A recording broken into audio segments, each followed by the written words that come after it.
Couple minutes there, and I will call the meeting to order at 6:30 and 52 seconds. Please rise for the flag salute. I pledge allegiance to the flag of the United States of America and to the republic for which it stands, one nation, under God, indivisible, with liberty and justice for all. All right. Okay. All right, and I would entertain a motion to approve the agenda tonight. Okay. Any discussion? Okay, and not hearing any, all four signify by saying aye. Oh, I'm sorry, I didn't start with the student, but I heard you. Okay. Aye as well, and I didn't hear any no's, so that passes.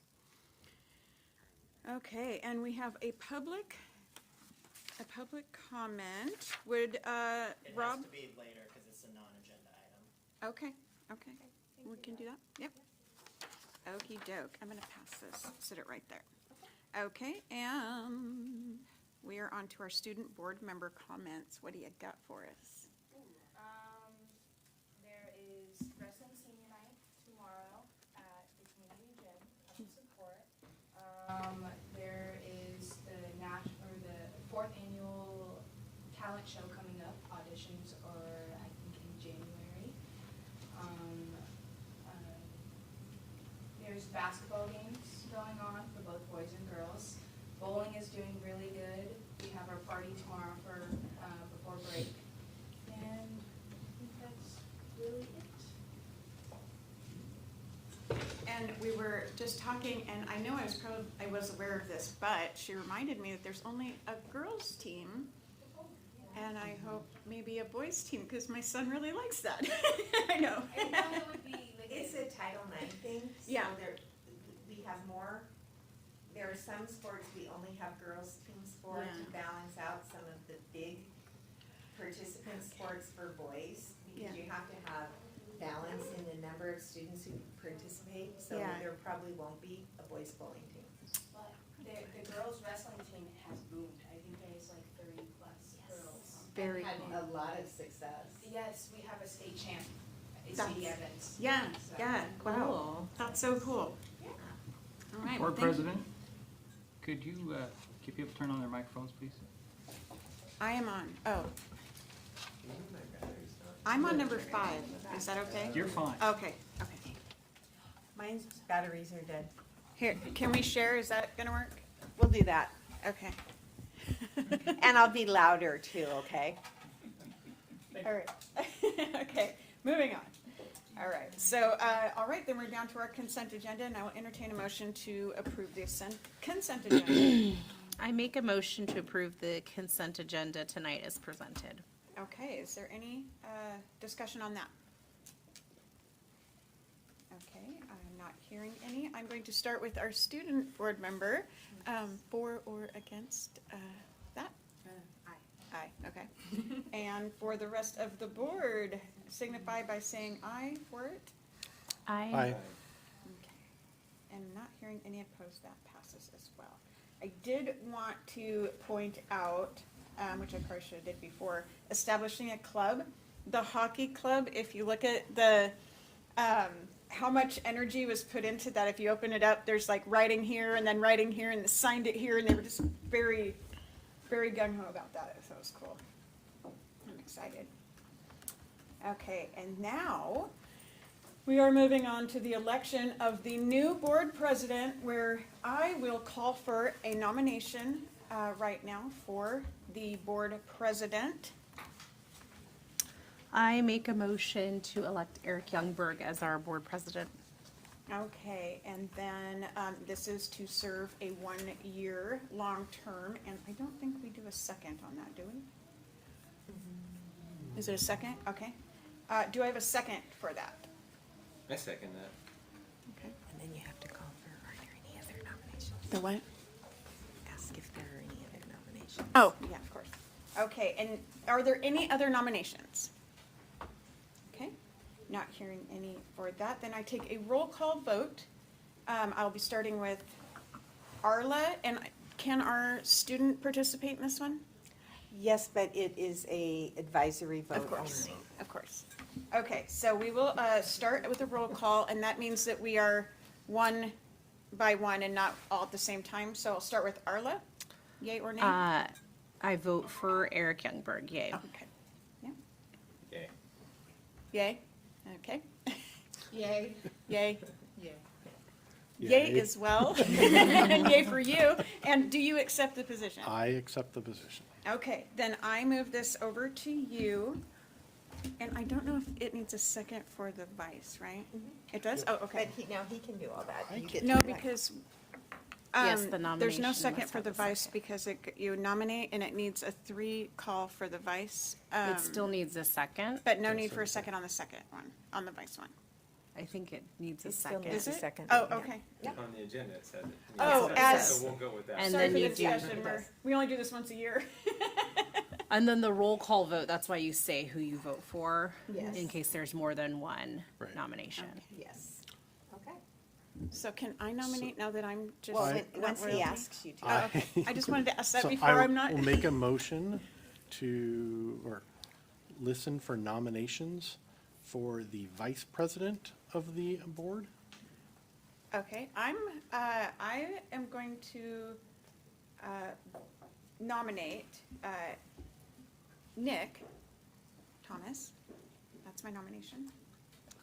And I would like to nominate Nicole. And to be eligible, they have to have seconds, so. Yeah. And then, So- how do we second that? Somebody else has to second Yeah. it, whichever. So if I nominated you, then somebody else would have to second my nomination. Oh, okay, Right now, there's 2 nominations And no open seconds. and no Yeah. seconds.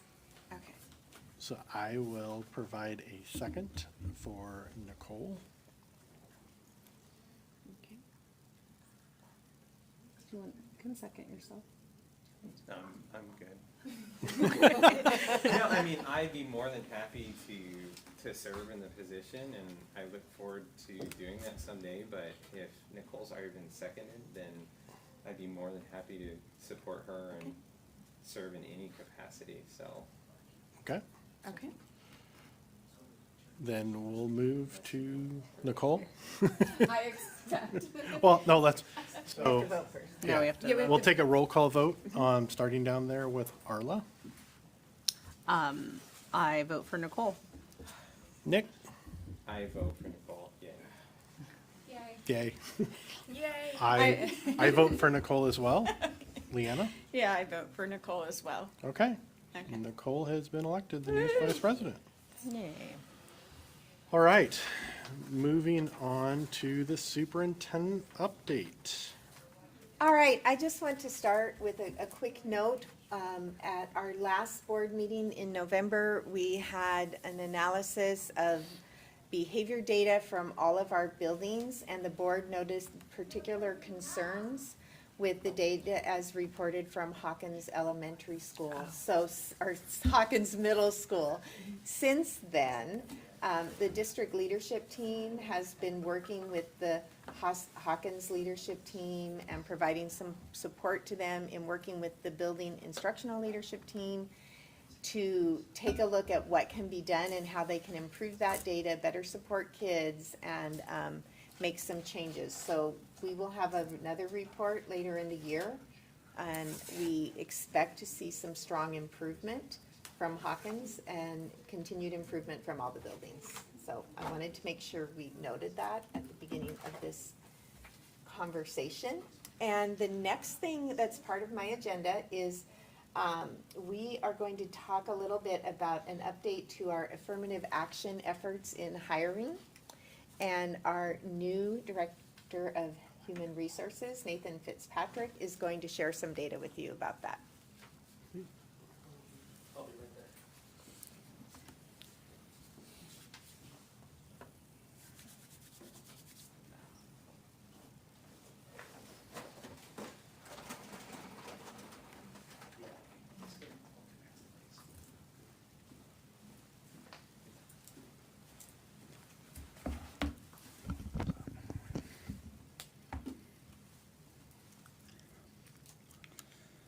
Good evening, and we're just gonna get tech set up here.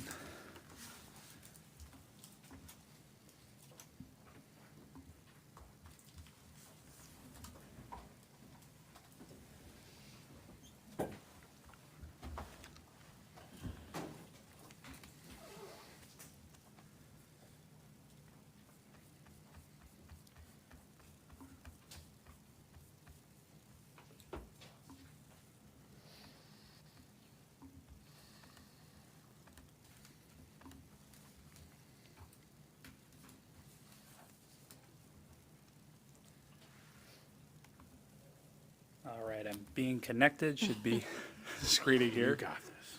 There we go, all right. Well, good evening, thank you, Board Superintendent Rosenbach, for the opportunity to speak with you this evening. And specifically what I'm updating you all as the board on is a demographic analysis as an update to our affirmative action report. Now, the superintendent and the staff of the school district provide an update on demographic data based on our board policy 5010, non-discrimination and affirmative action. And per this policy and procedure, we report out specific information about the composition of our workforce, specifically amongst the categories of race and gender. And the race and gender categories are based specifically, we utilize those categories because that's how we report to both the federal government and the state government. Now, we do recognize that labels can be and are limiting, especially when we're talking about race and gender. Gender, as we reported, is reported in the binary, and so that's something that I just need to name and acknowledge, that these categories do not represent the fullness of someone's lived experience, culture, or gender identity. And I also want to name that our policy and the work that we do does not set goals or targets based on these categories. So we're not setting goals to hire X percent, for example, of staff who identify as X or Y. I want to be very, very clear about that for you all. That said, it's extremely helpful, I think, to, in our policy,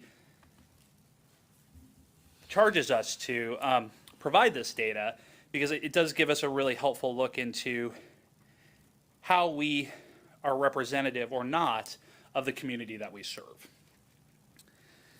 And so, in terms of the data itself, I'm going to start here, and before I dig into this specific data, there's a few updates that have been made since the affirmative action report was presented and approved in the spring of 2023, which was, I believe, the last time that the board interacted with the affirmative action report.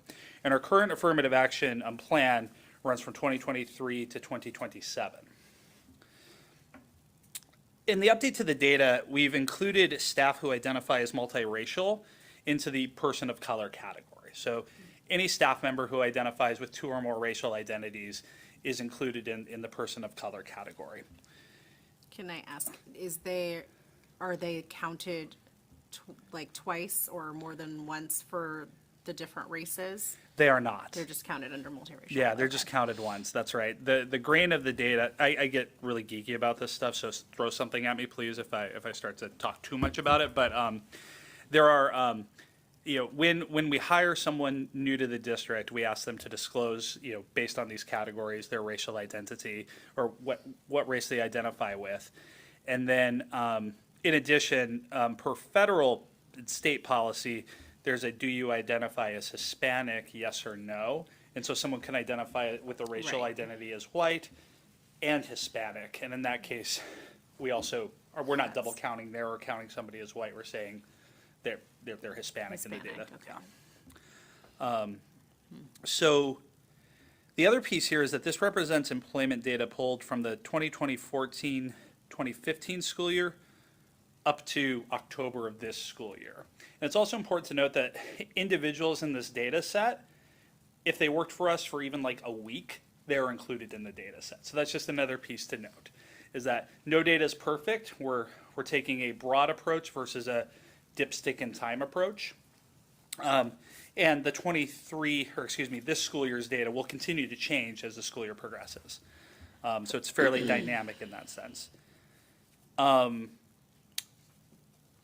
And this analysis may be updated or refreshed in future presentations as we continue to dig into it. So the first piece that we're looking at here is utilizing the analysis that we did in the initial affirmative action report and previous reports, which is utilizing two comparison points. One is called the theoretical availability, and the other one is called the statistically expected utilization. And so essentially, we take that and then we compare it with these 5 job groups: teachers, classified employees, classified administrators, certificated administrators, and certificated support personnel. And so anybody who falls in those buckets and categories is then compared with the total. And so the data is right here, and the goal here is also to report it in a way that is fairly easy to interact with and ask questions on. And so, for example, when I click teachers, the data changes and updates the statistically expected utilization and theoretical availability.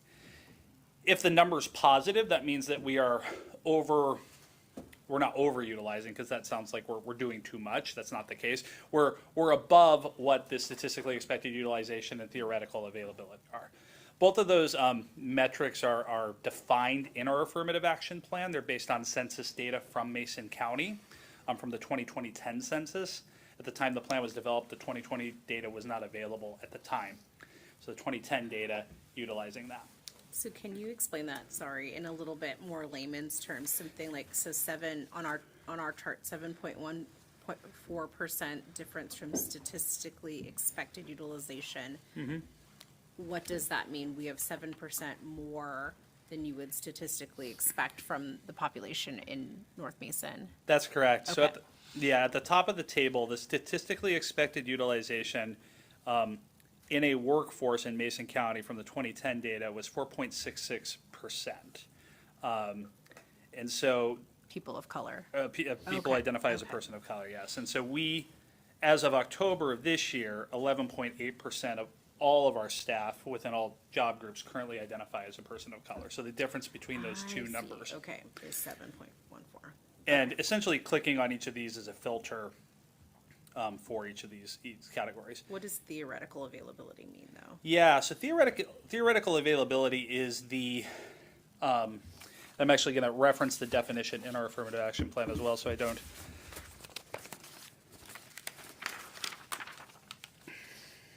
So it was determined for protected groups in Mason County, and by utilizing the 2010 census data.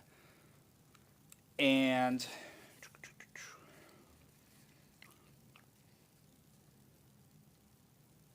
from the Office of Financial Management, and reported that, I'm just looking back through this information. And so that was the percentage that was then identified for the theoretical availability. And you'll notice that the statistically expected utilization, and we can use TA and SEU if we want for it, so that way I can shorten those words a little bit. But the statistically expected utilization is a figure that's also used because it's roughly 20% below the theoretical availability figure, and it's a commonly accepted practice to utilize about 80% of the theoretical availability in order to account for the pure chance that can happen in utilization if there's 20% less than the theoretical availability. And so we've historically used both, and the goal is of this report is to stay in line with how we've done our comparisons. And it may be something that we can revisit in terms of how we look at our workforce data as compared to our population moving forward as well. Because it is fairly opaque, I think. I think I understand. I just sort of worry about being able to explain this or to people like watching at home if Sure. this really makes sense. But I think I'm following. No, that's okay. And happy to clarify and provide clarification more as well. And so that's where we are specifically in these specific groups. And you can see that in our classified administrative group and our certificated administrative group, we are we are underperforming or underutilizing those groups. Not underperforming, we're underutilizing those groups. Again, in line with how we've done our analyses in the past, this is based on gender. And so the theoretical availability, or the TA and the SEU, are noted here at the top, and then the comparison points are again listed by group. And so we do overperform, or excuse me, overutilize. I need to stop saying perform because this isn't a performance metric, this is a utilization metric. We overutilize in most of our groups, with the exception of our certificated administrators, and then our certificated, specifically within our certificated administrator group. And so that's also information that's helpful for us to know and to track and to continue to look at. Now, we do, we do know, for example, that the representation of staff who identify as male, and again, recognizing the limitations of working within a gender binary, are relatively low throughout most of our employment groups, and that's also something that we name. And it's not something that historically we've reported on as an area of focus. So that's using this type of analysis in the method that we've traditionally historically done it in our past affirmative action reports. And so the question then was, what are other ways that we can look at this data? What are ways that could also be helpful or useful for us moving forward? And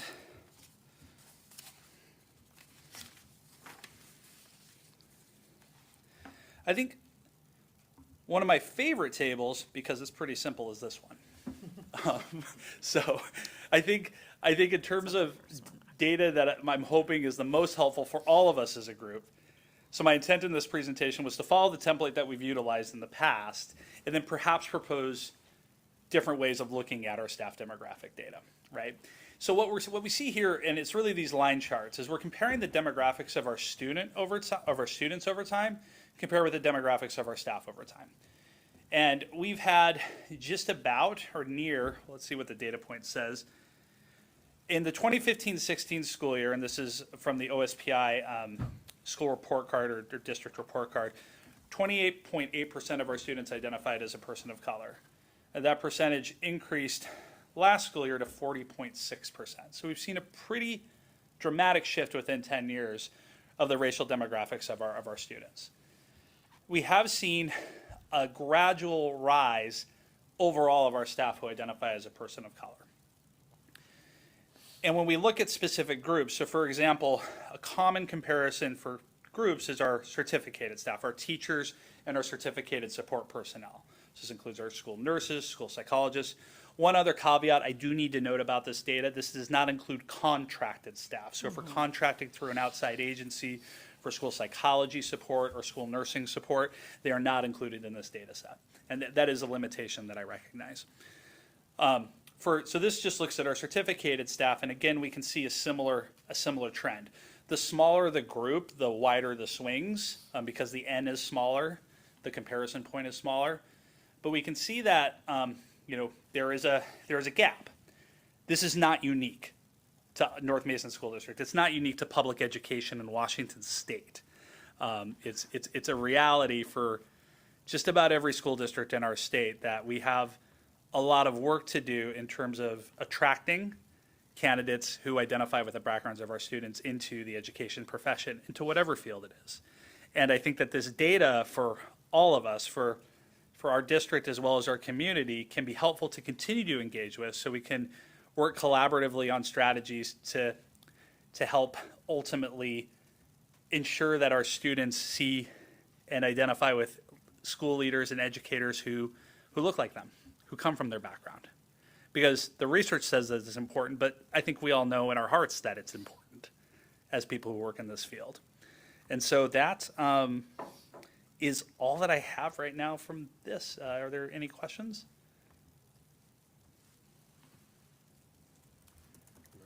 All right, thank you so much. Thank you. Thanks, Nate. I had a question for Dana real quick. Is classified admin, what is that position like? Well, okay, so certificated administrators have a certificate like a teacher does, through education, et Right. cetera. Classified admin have other qualifications, but not necessarily a master's in administration or whatever. So like, in our district, classified admin include, food service director, transportation director, Okay. facilities director, technology director. Okay. Yeah. Are folks like Jackie and Amanda considered to be in your They're department? classified admin? support personnel Oh, okay. Yeah. Okay, on this report. Yeah. interesting, thank you. And that's another way that we can consider updating the data analysis as well. Is, you know, there are different ways to look at it. Right now, we're sticking with what we've done, and you know, as we continue to move forward, there are different ways that we can differentiate the data. But as the district moves forward and writes a whole new plan over time in the next couple of years, we can change what we're looking at as part of that. Sure. So, Absolutely. Very good. All right. Thank you so much. thank you. Thank you. All right, we are next going to have Kyle Ellis, Director of Teaching and Learning, come up and talk about some staff survey data that we've been doing. All right, as Andrea gets that pulled up. So thank you, board, for having me come today. Today, we're looking at our staff culture and climate survey, which we do twice a year. Last year, we completed in October and November, and we did it also again in, I want to say it was April, May timeframe. And we completed our third round of this type of survey that we're using Thought Exchange for. At the very beginning of November was when we completed this one. So go ahead, Andrea, to the next slide. All right, so like I said, we use Thought Exchange, and those are the timeframes right up there on the screen that show when we've done this as a staff. So this survey is sent out to our entire building staff. So we have classified, certificated administrators that fill out this survey. It's a bank of Likert style questions, and actually has 54 statements. And so the staff member will click if they strongly agree, they neither agree nor disagree, or strongly disagree with that statement. And these are all categorized by themes, and there's about 5 to 7 statements that we have for each theme. And I have some more data later on that will kind of look at each of those themes and how we performed or how our staff perception is with the culture and climate in our buildings. This year was, like I said, late October, early November window, and throughout the 3 times that we've done this way, kind of getting it to staff and having the opportunity to complete them on Wednesdays, we have right around 150 to 170 participants in the 3 survey period. Looking back in previous years, that's a pretty significant change in what we were getting from our staff kind of responses to the surveys. And these are anonymous results. Like, I guess I'm kind of like the gatekeeper of it all. There's ways to kind of go down in certain subgroups, but from my lens, I want to look at the big picture, building by building and district, of where some areas of support probably are needed. Go ahead, Andrea. So here's some of the example statements. So these will pop up kind of within the bank of the theme for each staff member to fill out. I'm satisfied with the instructional quality of the school. They'll give their ranking for that statement. The school creates a welcoming and attractive environment for both staff and students. We prioritize the safety and well-being of students and colleagues. The school fosters a culture of empathy and understanding among staff. These are some example statements. Like I said, these are 54 of these statements that staff members will go through and rank. Go ahead. And what it gives us is these type of results. So in the kind of the theme of relationships, you can see on the screen right there, it shows how many, what % of staff members strongly agree with those statements, and then neither agree nor disagree, or strongly disagree, just based upon that particular statement. And on the far right is a favorability score. Andrea, go ahead to the next slide as well. And this is really starting to be a big focus area for us. Like I said, last fall, this was a new way that we were surveying and looking at. So we wanted to really kind of hone in on different areas that were below 70% in that strongly agree and agree area. So really looking at how many different themes that our buildings and the district agree or strongly disagree with, agree or strongly agree with. For that, in the fall of 2023, we had 38 statements that fell below that 70% favorability.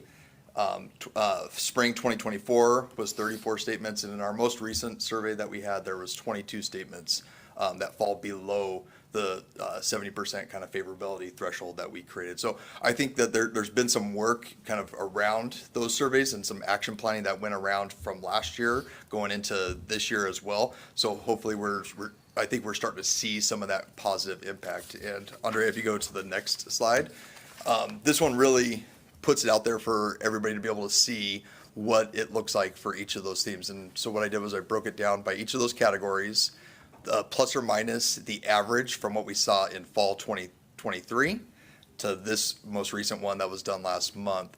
And then the average favorability that we saw this go around with all those changes. So most of the categories that we have, and we have 10 categories, kind of saw an increase and some very significant increases in favorability among our staff. And it shows, I kind of highlighted the ones in yellow, any of the categories that were below that 70% created threshold on there as well.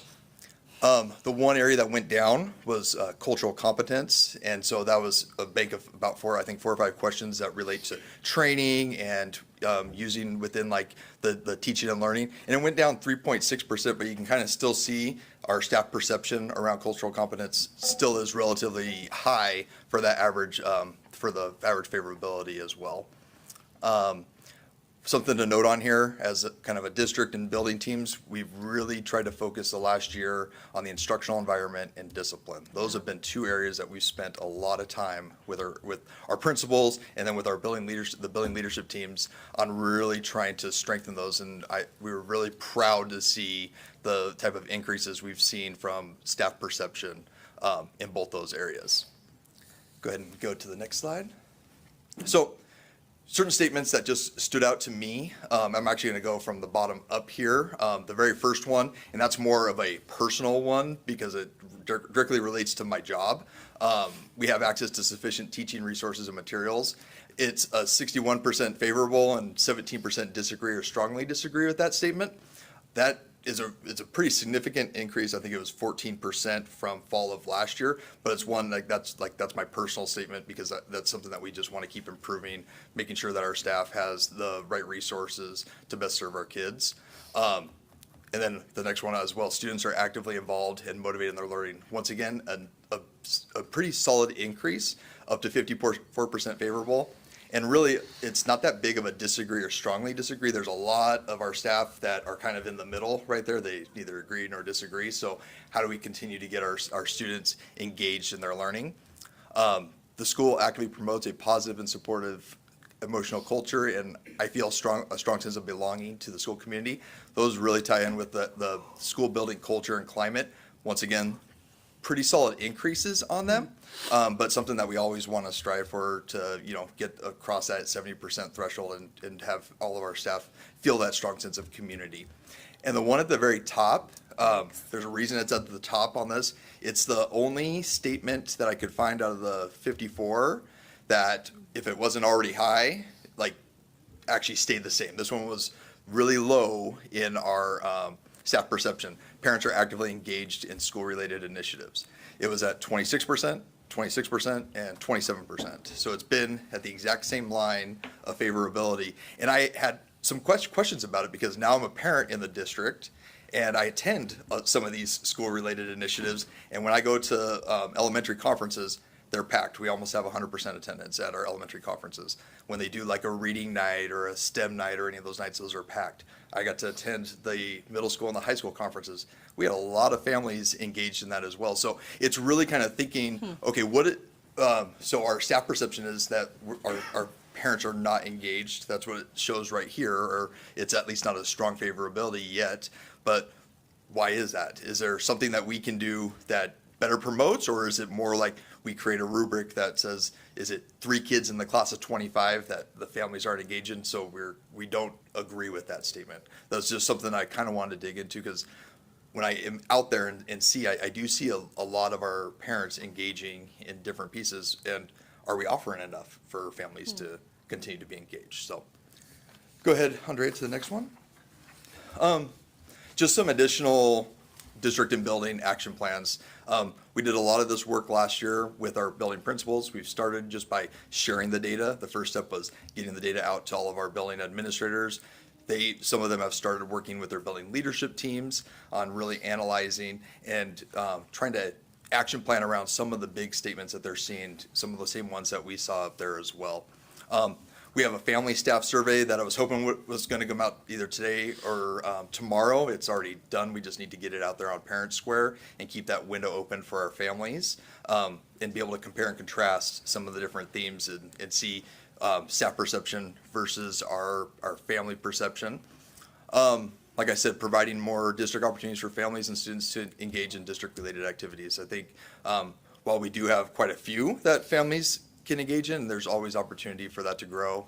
And once again, prioritize that need at the building instructional leadership team level, because that's where a lot of the work's going to be done, is at the building level. This is a building level survey, so this is how our staff perception, and when we get the parent feedback, it's from the building level. And our job as a district is get the data, help support each and every building with what we receive. So this was a fast one, but any questions on the survey?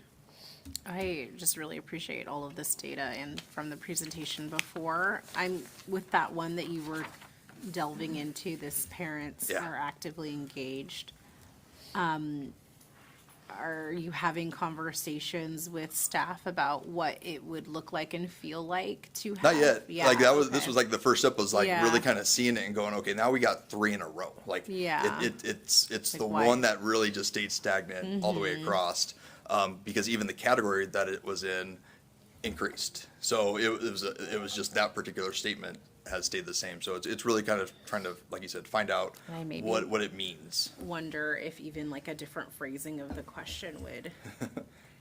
Right, some different support that's kind of answers. built into, Yeah. and like even what do we think that would look like, so. But Mm-hmm. I mean, it's always just good information to be able to kind of have those good conversations about too, whether or not they're, show extremely high favorability or not.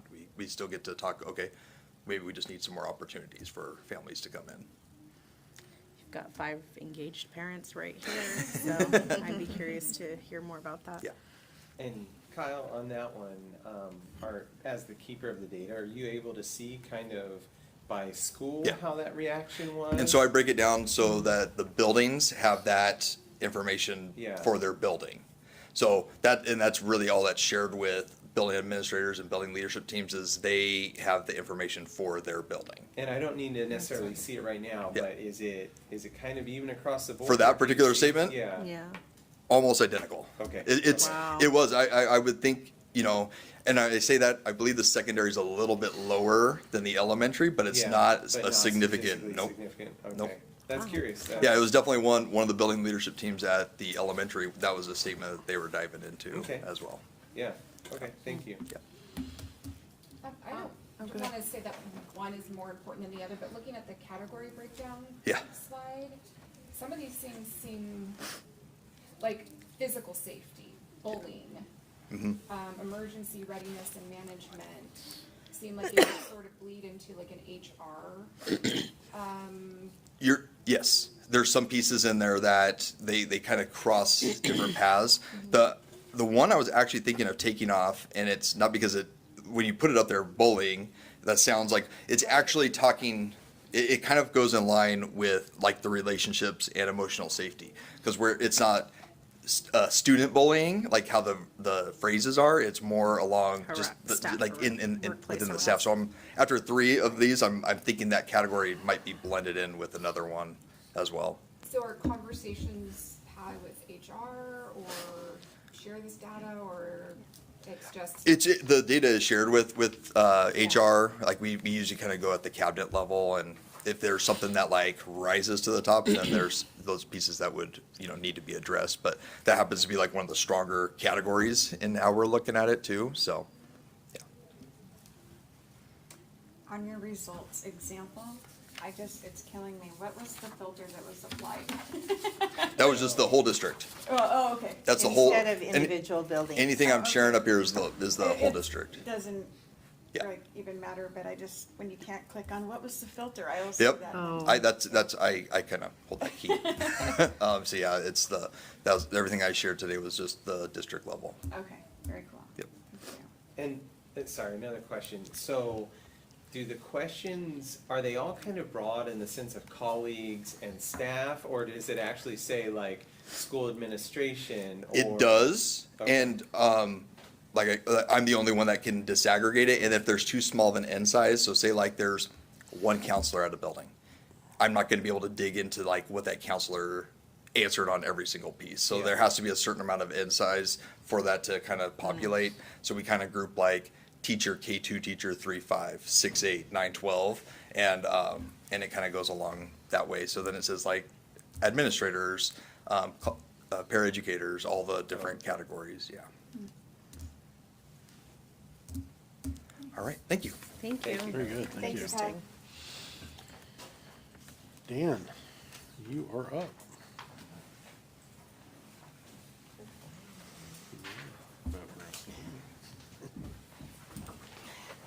Good evening. So I would like to present our budget status report. The budget status report is through the month of November. And we'll begin with our other funds report with our fund balances.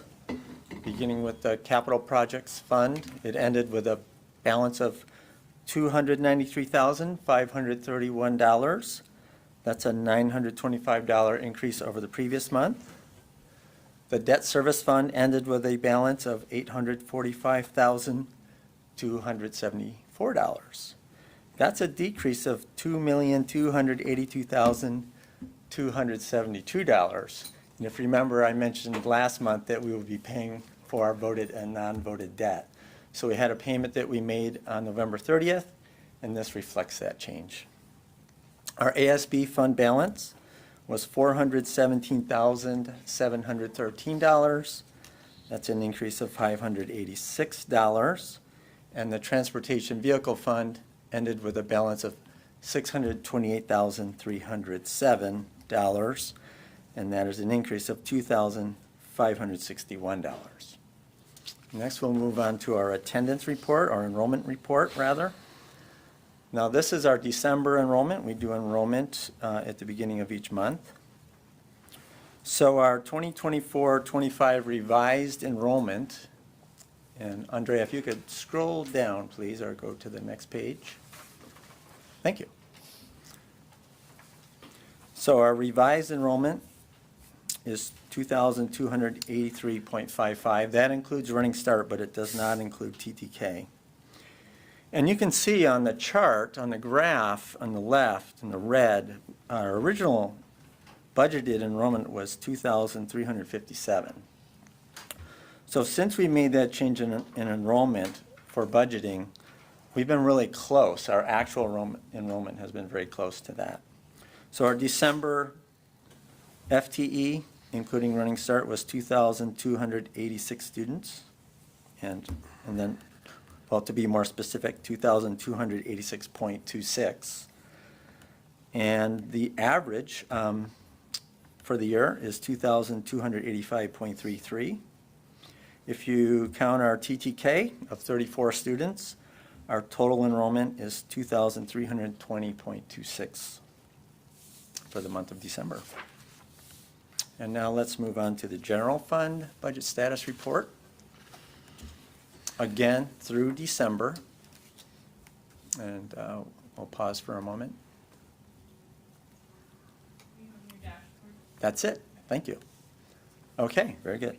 So again, through November 30th, beginning with our revenues. So our total revenues to date percentage was 22.20% of what we budgeted. Our projected was 23.22. Our local source revenues actual through November was 37.02%. We projected 38.19. State source revenues, 21.80% were the actual revenues, and the projected for state was 21.68%. Then our federal revenues, we're starting to see this climb because we're making grant claims and receiving some federal dollars now with our apportionment. And we should start seeing this catch up. But through November, we were at 10.5%, and the projection was 21.47. The top three sources of revenue include our apportionment at $5,505,785, special purpose unassigned at $2,165,383, and the local property taxes received at $1,511,279. Let's go on to the next slide, please. This shows our overall budgeted general fund revenues at $44,006,687, and through November, we had received $9,773,261. And now let's look at our expenditures. The next slide, please. Thank you. So here we have on the top our projected year-end balance as a percentage of our budgeted expenditures at 2.76%. The total expenditures actual year-to-date at 24.91% through November, projected to be at 25.05. So our total expenditures are just under what we had projected, and that's actually a good thing. They're less, not more. Our salaries and benefits actual year-to-date, we're at 24%. The projected was 24.26.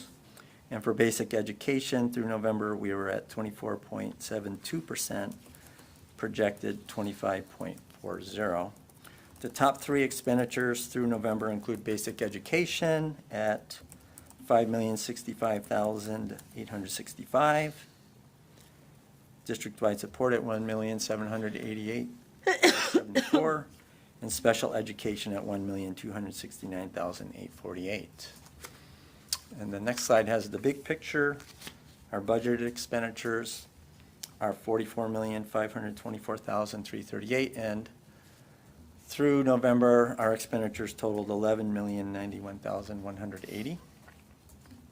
This next slide shows expenditures by object, prior year to date versus current year to date. And so what this really shows is that for each category here, or each object, the bar on the left, farthest left, is fiscal year or school year 21-22. So when you think about it, that's just 3 years ago. It shows 4 bars, 4 years of data, but it's just through November. But 3 years ago is that first bar. Let's focus in on the supplies and purchase services.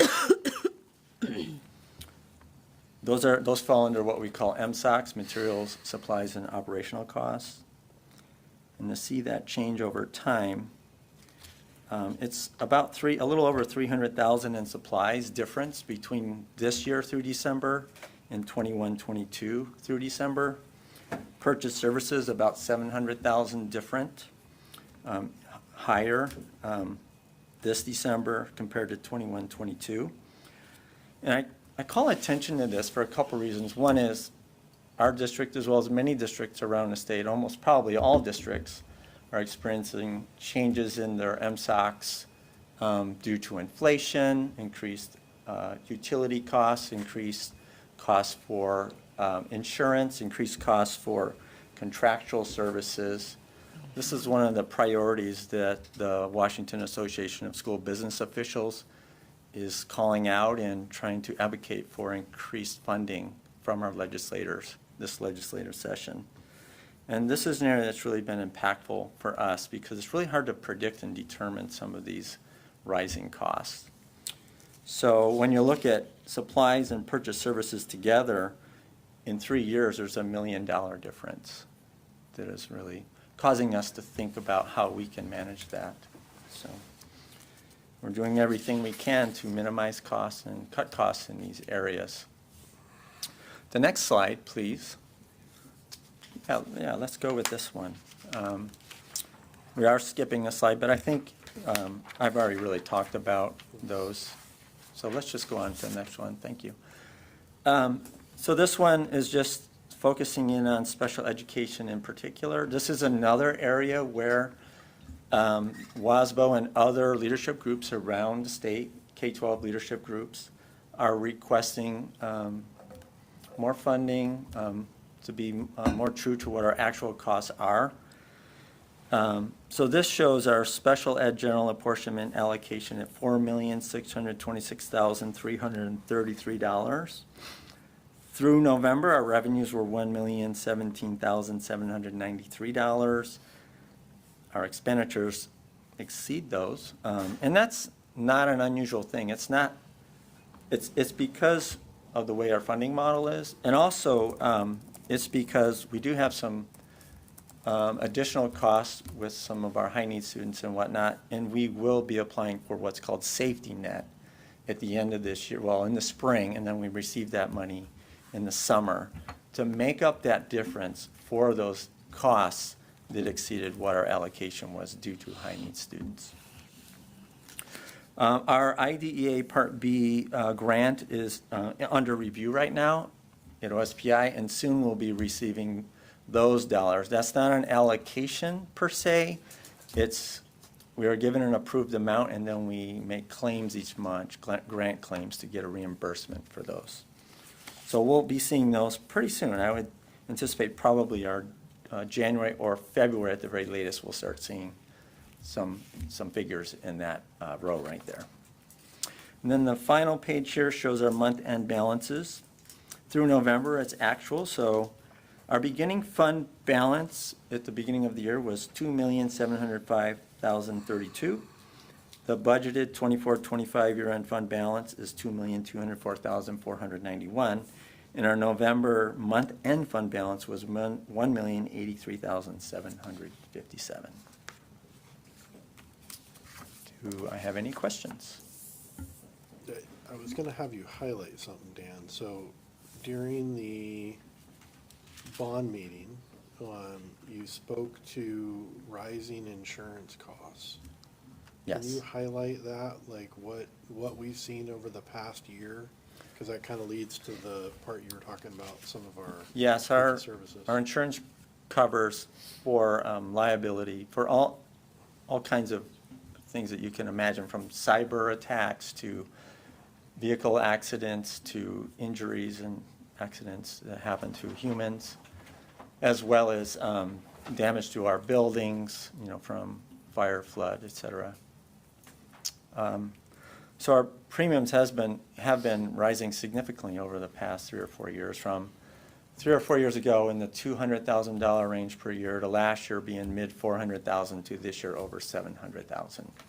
And then additionally, we do have a $5,000 deductible. So, throughout the year, we might be paying some deductibles too that could bring that up.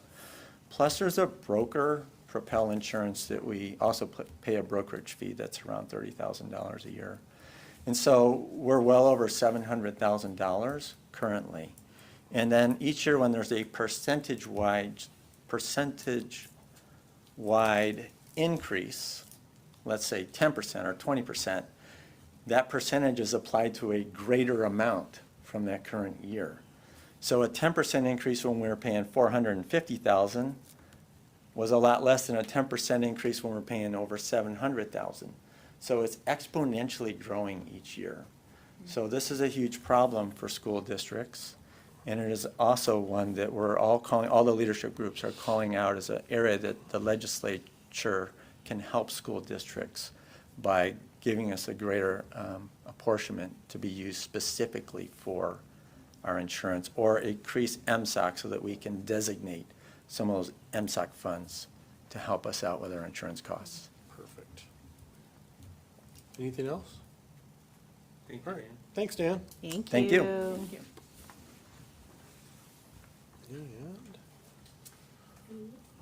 we're down to the monitoring reports. So I will entertain a motion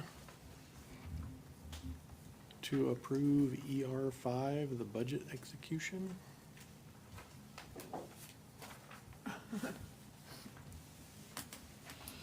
I make a motion that the superintendent is in compliance with ER5. Any discussion? I think it says it obviously no audit findings and nothing to report, and I think that's good, and I appreciate Dan's efforts. Okay. Keep it that way. Anything else? All right, nothing heard. All in favor of finding the superintendent in compliance of ER5, the budget execution, signify by saying aye. Aye. Any opposed? None heard? That is approved. And I will entertain a motion to find the superintendent in compliance of ER8, communication and counsel to the board.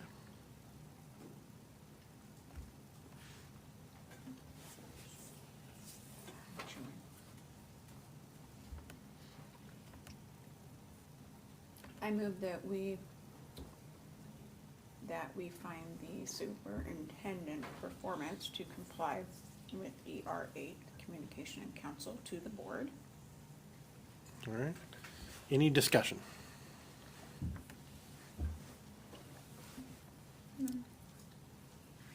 I would just say that it was very insightful at the WASA conference to hear from other districts how that communication works, what has worked for them, what hasn't worked, and things like that. And I was happy to see a lot of the things that we are doing, but then also see ways that we could possibly just continue on doing some of those things and even implement additional things with the new superintendent, so. Agreed. Any other discussion?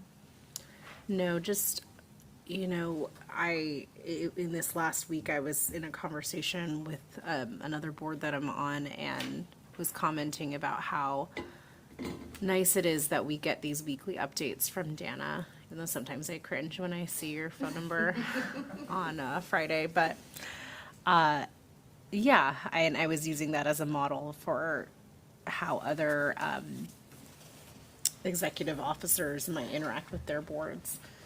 Okay.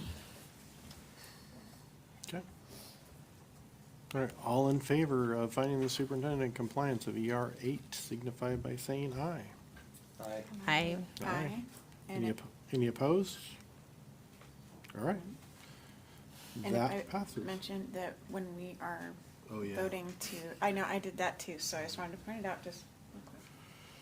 You'll forget again, don't worry. All right, down to the policy review on ER10. Is there any discussion about ER10, the academic standard and practices from our last meeting?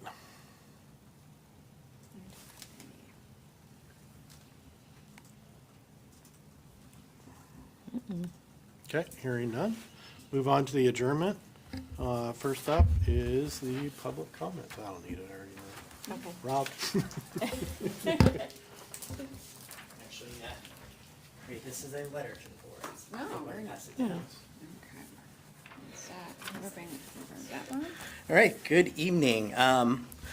So as I just said, I actually created this as a letter to you guys, but I'm also going to read it so it's entered in public record that way as well. I wrote you this letter in my capacity as president of North Mason Education Association. At the beginning of the 24-25 school year, Superintendent Rosenbach announced that she'd be retiring at the end of her 11th year here in North Mason. Immediately, the board set forth performing one of the most important tasks that the community has charged it with, selecting new leadership that will lead the district forward for the benefit of the community and all of our current and future students. Transparency and openness are key pieces of this task, which is why I've chosen to write you today. As I'm sure you have noticed that I've been watching this process closely, attending every meeting, pouring through the materials that have been provided, and meeting with Ray and Associates to give my input as part of the search process. With that said, I want to thank and commend Jackie Young for the work that she has done on behalf of the board as part of the superintendent search process. Her openness, transparency, and helpfulness during this process have exceeded my wildest expectations. When I have had questions, needed to connect with board members, or have just tried to understand the process, I was only a first-year teacher when Dana was hired, so my priorities were very, very different back then. I was struggling to stay afloat, as all first-year teachers do. Jackie has made herself available and sent me any information that has been requested.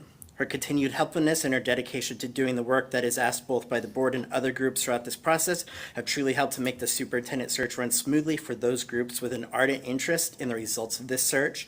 And I look forward to her continued work as we head into the final parts of the search in the next 6 weeks.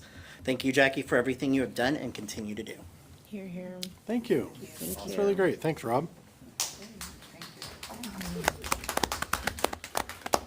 All right, on to the next one is highlights from the WASDA conference. So I think we'll kind of go around the room if you guys have some comments of what we watched and some of the meetings we attended to share with the rest of the board. You want to start? Yeah, okay. Well, I picked out one that was my favorite.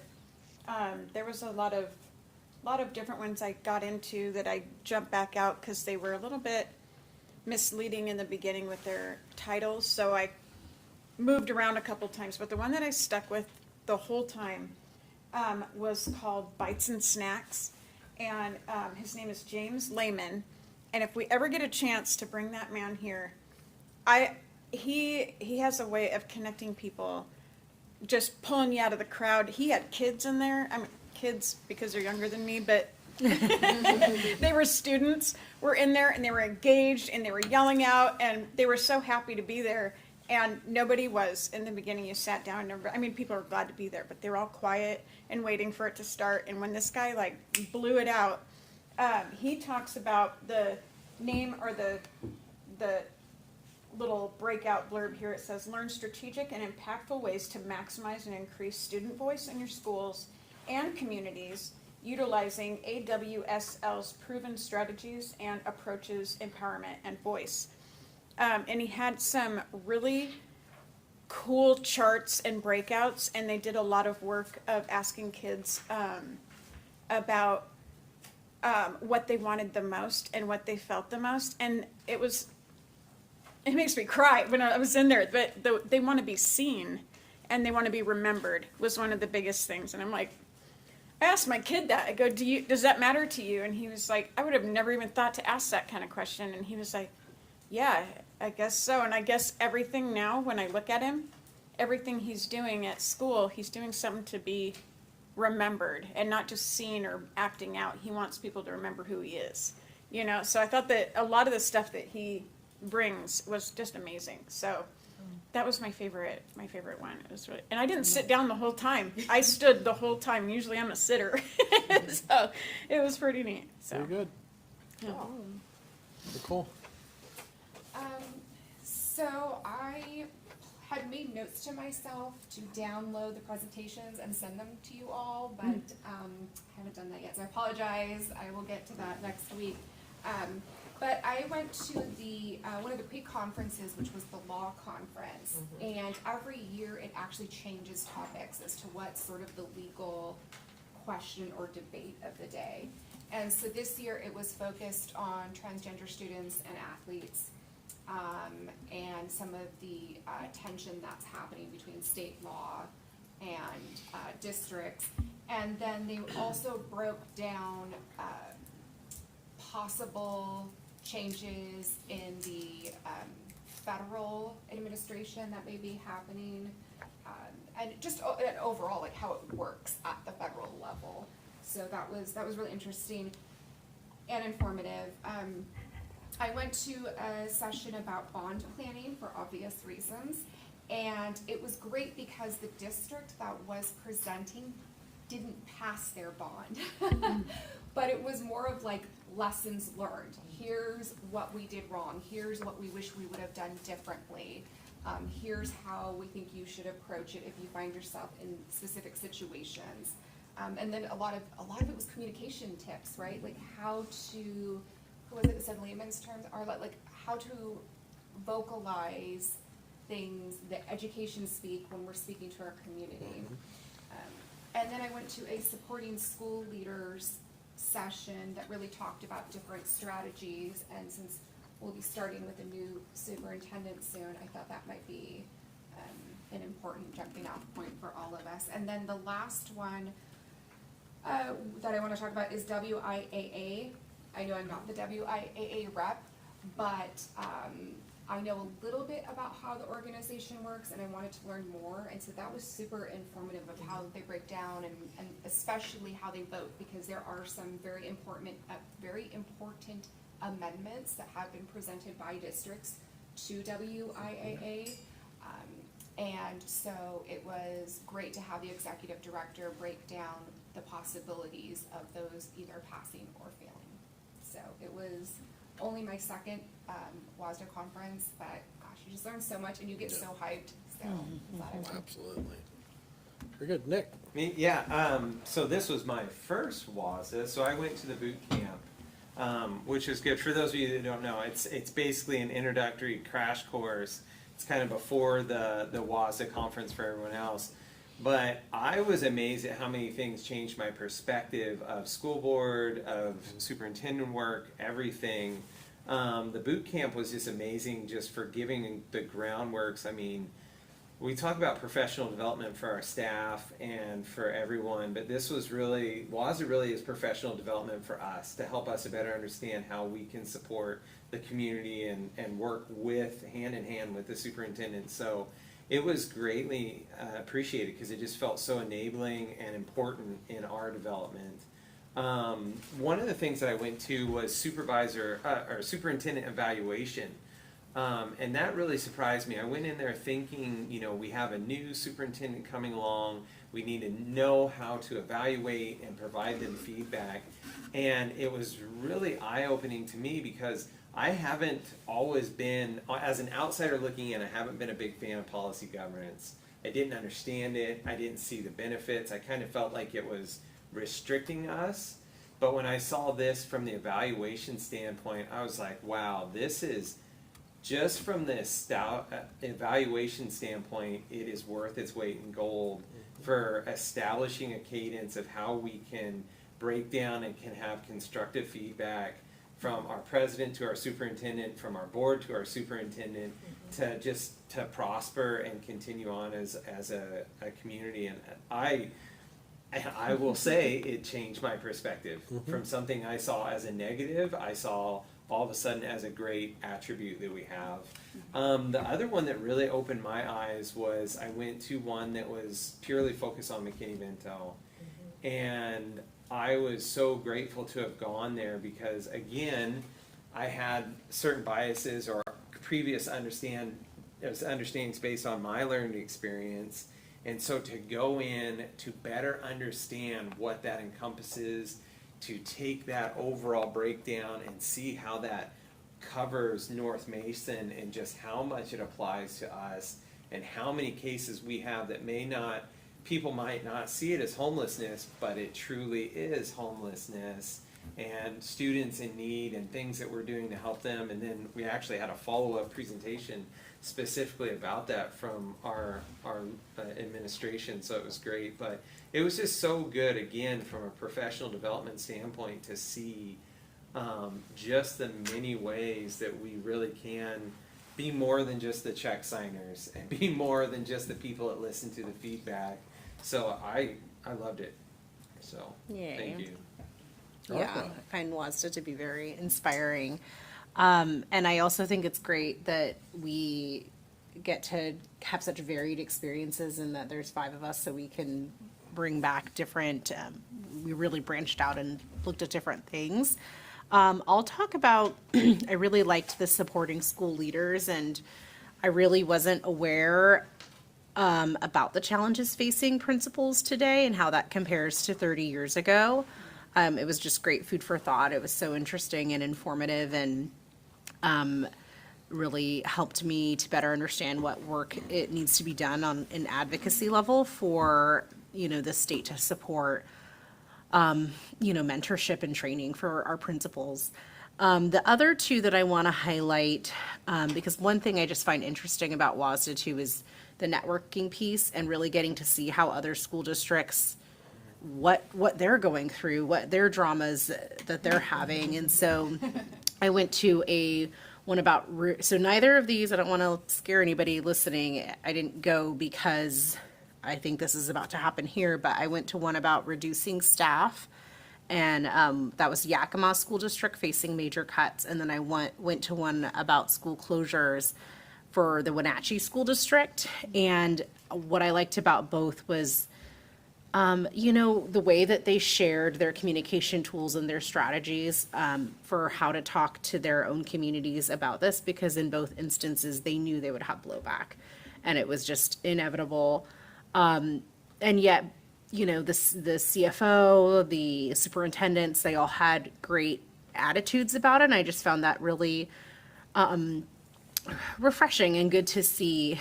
The superintendent at Wenatchee, it was he had just started that school year, and it was like that October, his staff told him, no, we're going to have to close the school, like a beloved elementary school. And he was their 4th superintendent in 5 years. Wow. So he was like, well, you're throwing me to the wolves. And they closed it by like March of that next year.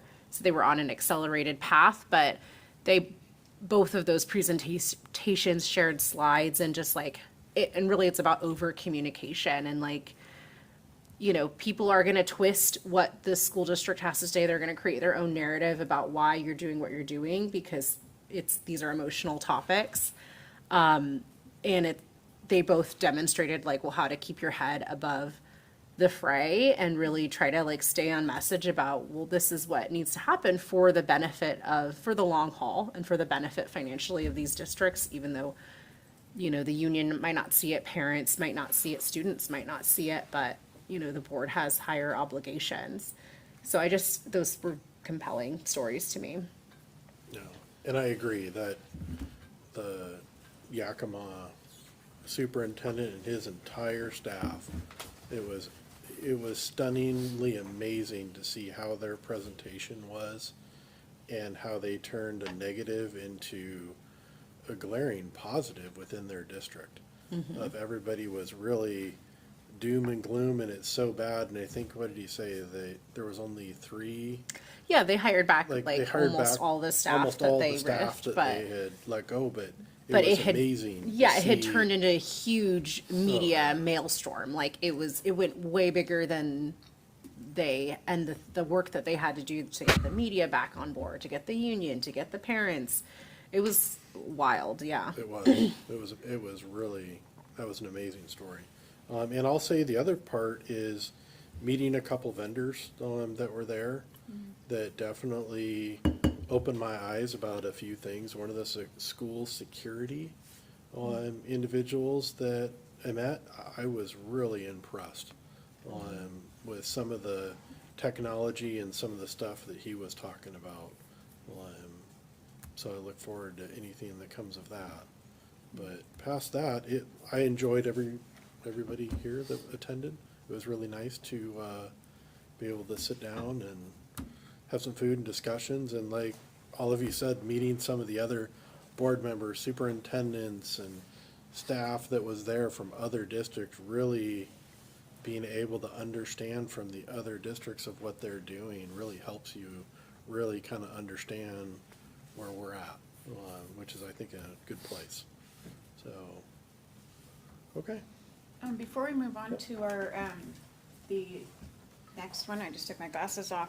I wanted to, mention the lunch, that, what's your husband's name? Oh, Garrett. Garrett. Mr. Garrett. We do Mr. still have a Bull. good of the Yeah. order. Huh? I said we do still have good of the order. Oh, do we still, here, are we which- next? Yeah. Is that it? Oh, okay. We're starting back We're not over quite there here. yet. Start with her. We're starting with the good of the order. Okay, Leanna, go. well, I was invited to that, and got to go where the special needs, the special Adulting needs in group- our community class. Huh? The adulting in our community. Adulting, that's what I was gonna ask about the specific name of that. What she just said, down here in the cubicles, where, Mr. Bull has it all set up, in there, and all of them have it set up. It's like a home when you walk in, and you feel, comfortable, and of course, it smelled of Thanksgiving dinner. It was turkey, and it was stuffing, and it was so wonderful. And I think I mean, I knew a lot of the people that came from, the parents that came, but my favorite part was Bella is, she doesn't speak, but she has a screen that she can look at and it reads her eyes and she can write out what she's gonna say. And when it's a little bit loud, they're like, she's screaming, you're screaming at us. It was so funny, but she laughed and laughed because she got to say what she wanted and people understood it. And it was just like the neatest experience. So I hope I get invited to more of those. Very neat. Very good. Good. You know, I just wanted to thank our community because this last weekend and on Monday for high school kids was the Giving Tree that has been going on for 40 years in North Mason. And it almost didn't happen this year, but a group of really dedicated people pulled together and made sure it happened. So 385 kids 14 and under have Christmas as of Saturday, and another 85 unhoused teenagers were served earlier this week. And I just think it's such a powerful example of the great things our community does, coming together to support our kids and each other. And so it was very cool. Very good. Love donating to that. Emily? Like the community, it is lovely to come back from bowling and the whole parking lot is filled with cars because of a basketball game or a volleyball game or any sports or even like club related issues. And on Thursday there's a band concert. Unfortunately I cannot make it because of a PA bowling match, but I know that they would love support, and it's their final winter concert. Very good. Nicole? So, thank you, Mr. Kersey, for the thank you to Jackie. Yeah, it's nice to receive a positive public comment. Most people don't take the time to do that, so I appreciate that. And yes, Emily, it's really cool to see how many people are supporting extracurricular interscholastic activities. I went to a basketball game in Bremerton and I saw Chad Collins and Steve Hackett there. Oh, maybe it was just Mr. Collins. But it was just really cool to be like, oh, he also went to an away game. So that's really, really cool. And speaking of basketball, our girls varsity team is undefeated. And Yay. if you have seen them play, they are amazing. Awesome. Like, they are just on top of it. So congratulations to them. Also, I noticed we had a couple of donations to our theater, I'll call it department. And I think that's really cool. I'm not biased at all, even though I have a degree in theater. So thank you to Ronald Helm and the Rotary for those. Our theater teacher, she has put on amazing productions. I've seen them and they're just incredible. And so I know that these funds and these items will be much appreciated. And that's not to say that the clothing that Belfair Elementary received does not go unnoticed. Yes, unfortunately, we have a lot of students with a lot of need in our buildings and our community, and but fortunately, we have a community that cares. So thank you to everyone every month who makes donations. Sorry, I had something else I was going to say, but when she said that, it reminded me that just a few weeks ago I was speaking with a teacher at Belfair Elementary who had a young Guatemalan student come in, and just the cutest little girl. I've been in there and I've like read books to him and stuff, and I've seen her. She's one of my favorites, but she always comes in with this really pretty little dress, but no jacket. And as it was freezing, still no jacket. And it's like, aren't you cold? And she's like, no, I'm okay. Yeah. And the teacher called down and was able to, sorry, I don't know why I'm getting emotional about this. But anyway, they basically took her down to the office and she was able to have like her own little, almost like a little mini shopping trip. Oh. And just to see that direct line of how these donations and things bless people's lives, and to kudos to this teacher for recognizing that, not just going on, but that little girl was so proud of her little jacket that she picked out. And she did not feel like she was a project. She didn't feel like anything else. It was just a really, really sweet moment. So thank you to our staff. Thank you to those that make that possible. And thank you to even the school administration for making space for a very simple yet life-changing thing that we have. So thank you for reminding me of that. So that's all I got. That's awesome. You don't want to say anything else? I already talked enough, so I'm sorry. Yeah. Arla, what you got? No, I want to echo Nicole's comments about Robert's letter for Jackie. We are all appreciative, and I'm appreciative of Jackie and all of our staff and their work on this superintendent search. I know it's been a lot being asked of them above and beyond their job duties, and so that deserves to be recognized. I also went to my husband's adulting in the community special needs lunch that they work on like all month long, and I know it's been a hard year, so I know that they really appreciated, you know, the community support that came.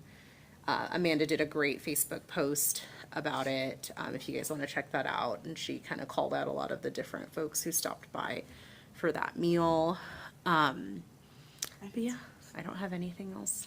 I do have one more thing to add. There, on December 1st, there was a fatality on Old Belfair, and which was really close to my heart because it was my best friend's family that was affected, and I wanted to congratulate everyone in the community to their supportiveness, because I heard that there was families that went and put up Christmas trees, went and looked at their roof, brought them meals, got them presents, took them out shopping, and with their vehicle issues and stuff.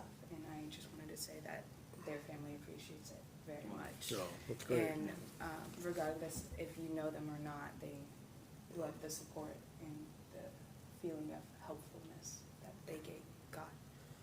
Very good. Thank you for sharing that. Yes. So I'll bring a couple up. So one, I was able to attend the girls wrestling tournament that we hosted at the high school. That was very, very cool to see. From the days that I was wrestling, where the girls had to wrestle the boys and there was no division, to seeing what I saw and the fact that we were hosting it was just absolutely amazing. Steve was running around making sure the air handler kept going and, you know, making sure the air was flowing, but it was just wonderful. The other thing I was going to bring up, we had a cheerleader that attended a national event in Hawaii, Cheyenne Emle. God, now I'm getting emotional over that kid. So it was just amazing to see her have that opportunity to be able to go over there and represent North Mason nationally in cheerleading was amazing. Too cool. Superintendent search update. So I kind of wanted to share with the board. I've been talking back and forth with Ray and Associates, so I wanted to make sure tonight we had an update of where we stood with applicants. So far, we've had 10 people complete their application. Out of those 10, I would say, what is it? 3 of them are from the state of Washington, 3 are from Alaska, and the rest are from Arizona, Colorado, Missouri, and South Carolina. Wow. So we are definitely getting, national attention Yeah. for our open rec here. There's also 17 additional applicants that have started, just have not completed their form, that are separate from those. And then in addition to that, another 19 candidates that have been in contact Okay, but haven't and started. haven't started their applications, but there is interest that they've been in touch with either Libra, Steve, or Richard. So I think that's great. It's because we have a great district. We have some homework as a board. Steve asked that each of us come up with some sample sets of questions for the first round of interviews. And if we could, I have my calendar out. Are we gonna set some dates? yes, if you could start working on those, and then we're probably gonna email those off to Steve, and then Steve will compile them and we'll have a meeting to talk about it, What's before we the start deadline that. then that we're thinking for having these questions to Steve? Will we be sending these to you so that you No. bring them to, or just I- us to It him? will be Okay. to Steve directly. Once we get those, we'll have a review on January 15th.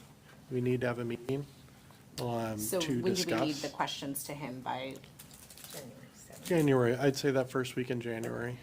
We are all, Just, Is that the fifth? could you yeah, describe, like, just, questions that interview you, questions, interview okay. questions that you would like to ask during the first round of interviews. So by the sixth on Monday? Yeah, I would say by the, let me go up down. Go for the Yeah, sixth, the and then we're 6th not is late fine. when we Yeah, turn it the on the 6th is seventh?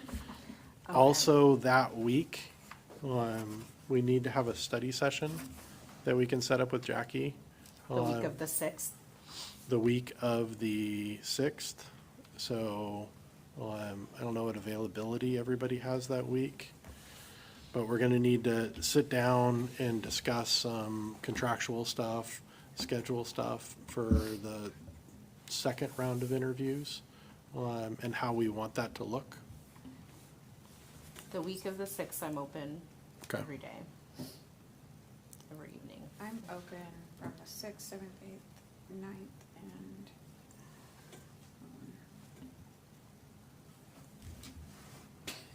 I'm available that Monday, Tuesday, and that's it. Okay. I'm available both. Actually, yeah, if it's at night, I'm open Monday as well as Tuesday. Could we do I will not be available on Monday, but Tuesday I am. Tuesday? So Yeah. let's set it for I'm available Tuesday, So that's a study session the 7th, and that will be a study session. at 6:30? That works. Are you making any decisions? No, we are not making any decisions.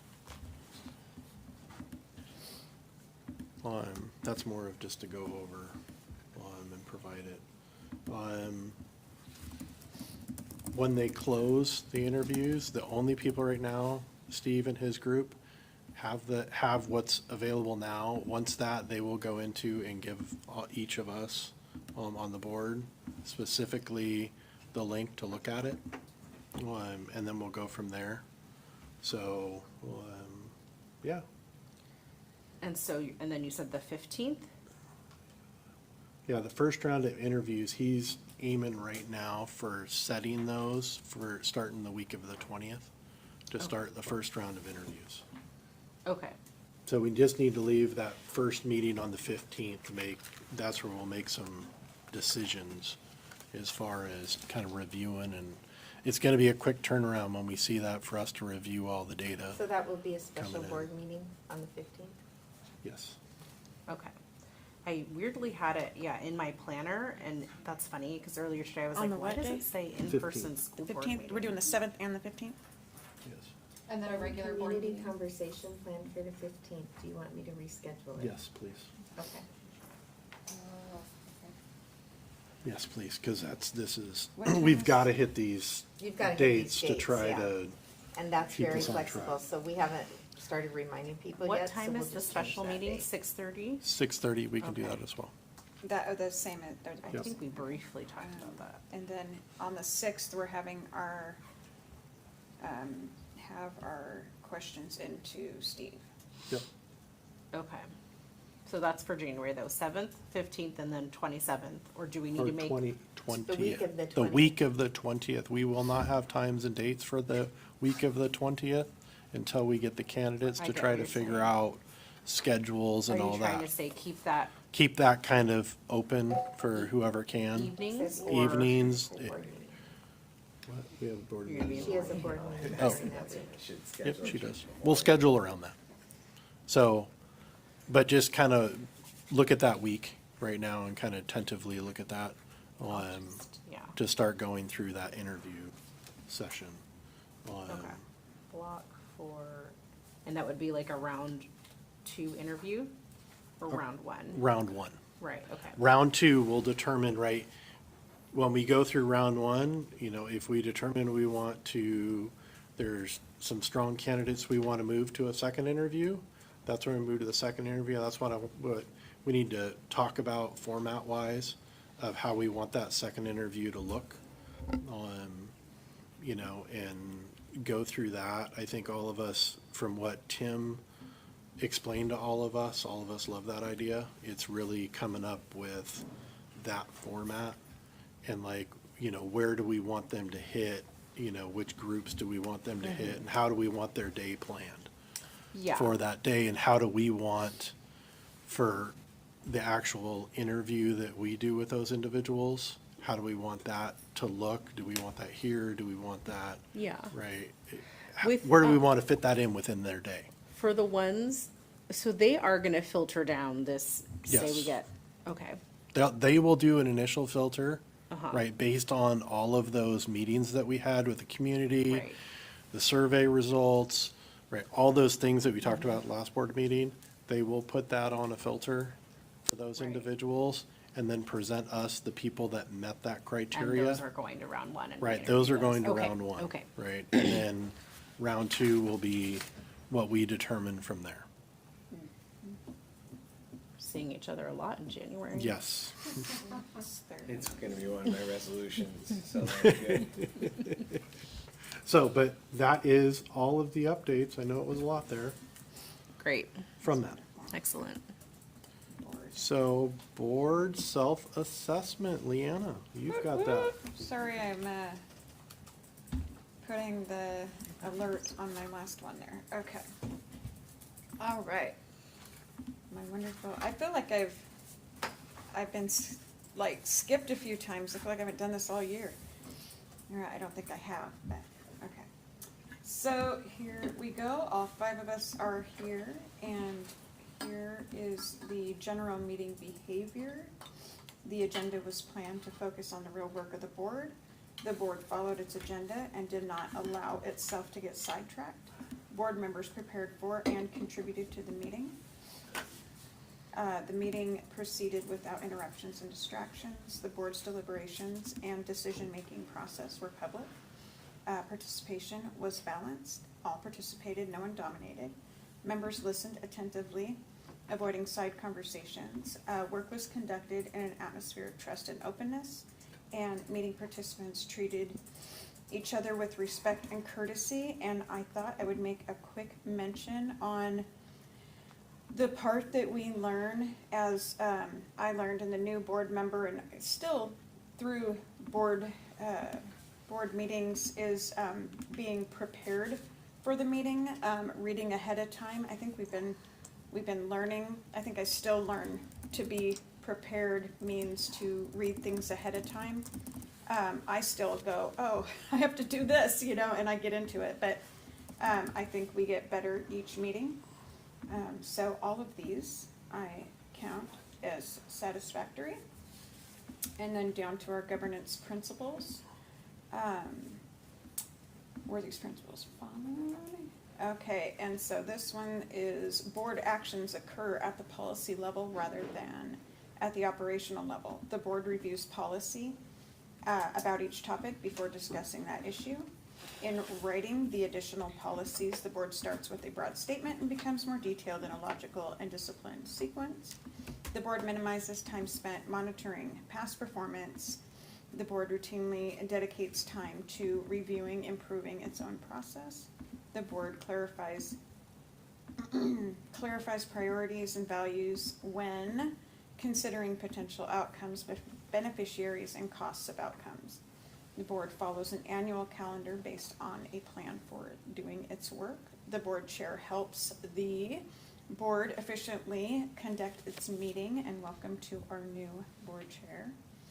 And the board spends most of its time deliberating issues, defining and clarifying its vision, and linking with its community as opposed to fixing things. And the board supports the superintendent in any reasonable interpretation of its policies. And aside from us writing, I also put NA here from writing new policies because we did not tonight. I put a yes for all of the others, and I call this meeting satisfactory. Very good. All right, our next board meeting, regular school board meeting, will be held on January 27th at 6:30 PM right here in the boardroom. Thank you, guys. And Merry Christmas and Happy Merry Holidays. Christmas. Yeah, thank you. See you next year.